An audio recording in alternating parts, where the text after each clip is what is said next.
Hello and what's up mga kamisyon? So maswerte tayo ngayong araw na ito kasi masasaksihan ulit natin yung mga kaganapan dito sa loob ng seminaryo. Isa ito sa nagpapatibay ng aming bukasyon, nagpapalakas ng pundasyon sa aming pagiging misyonero. Kaya ano pang hinintay nyo? Halina't saksihan natin ang kaganapang ito. So ayun na nga, bakit ko nasabing isa sa mga nagpapatibay ng aming bukasyon? Kasi meron kaming apat na kailangang ibalanse. Una ay ang community life. Pangalawa, academic life. Pangatlo, spiritual life. At ang pang-apat ay ang apostolate life. Itong apat na ito ay ang mga naging haligi at pundasyon ng aming bukasyon, pagpapari at misyonero. Kaya maswerte tayo ngayon dahil muli na naman nating masisilayan kung gaano kasaya ang tinahak naming buhay. Kaya shout out sa mga nagsasabing malungkot sa seminaryo. Ang mga ngiti sa aming mga mukha ay isang patunay na there is always joy in every aspect of our life. May mga exam pa ang mga iyan, busy sa paaralan, madaming papers na gagawin, pero hindi ito naging hadlang para maging masaya. May palaro, kantahan at sayawan na nagpapatibay ng aming samahan dahil ang pagbibigay importansya sa kapwa brothers ay isang paraan para mapapahalagahan din namin ang mga taong nakakasalamuhan namin sa aming mga mission areas. Sa apat na pillars, community life ang isa sa mga nagpapatibay sa pundasyon sa napili naming bukasyon. Galing man sa iba't ibang kultura, pero nagkakaisa sa misyon ng Diyos Ama. Siguro akala ng karamihan, puro dasal at aral lang ang alam ng mga magpapari. Diyan kayo nagkakamali. Multi-talented kaya ang mga pumapasok sa seminaryo.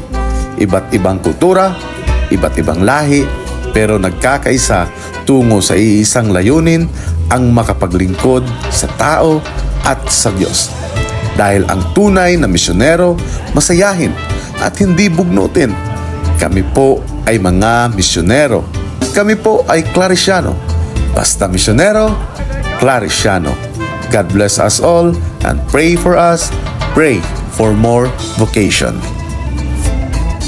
At dahil nga ito ay cultural night, nahahati sila sa tatlong grupo, which is Luzon, Visayas at Mindanao. Kaya ito man nagsasayaw, Visayas. At dito, kantahan na si Brother Kin kasama si Father Vic. So hindi ko alam kung ano yung kinanta nila kasi pang matanda. Bahala na kayo dyan. At dito meron dalawang naging hyper sa gilid. Siya si Brother Harold, dalawang Harold pala to. Si Harold Tan at Harold Tinaha. Okay? So ito palaro ulit. I-shoot mo ang pencil ko sa bote mo.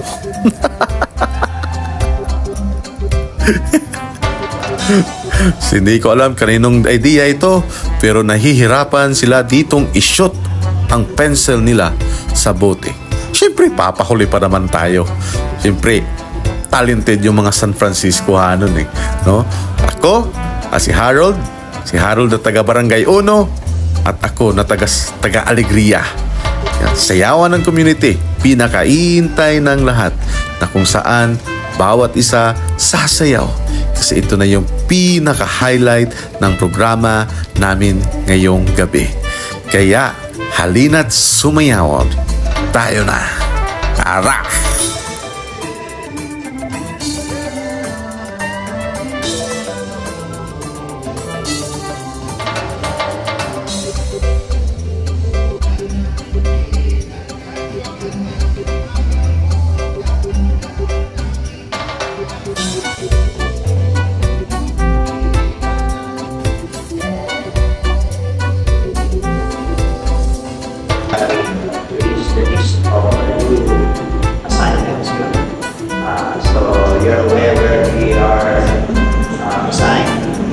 I love